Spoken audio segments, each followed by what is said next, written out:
Hello everyone, welcome back to the channel. Today I'm going to show you how to check your 2024 Snap recap on Snapchat. Alright, the first thing that you need to do here is to open up your Snapchat app, of course.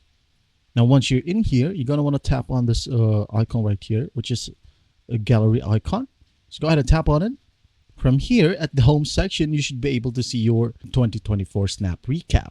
Alright, now what if you can't see your Snap recap? And as you can see here, I don't have any snaps in this account. So basically, I don't have a 2024 Snap recap. Or for example, you have some snaps on your profile. Well, you should be able to get your 2024 recap.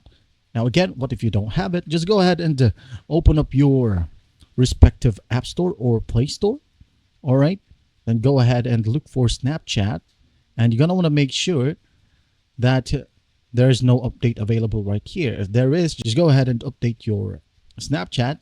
Once done, open it up and go back to the same set of settings right here at the home section, and you should be able to see your 2024 Snap recap. And that's basically it. I hope this video helps, and I'll see you in the next one.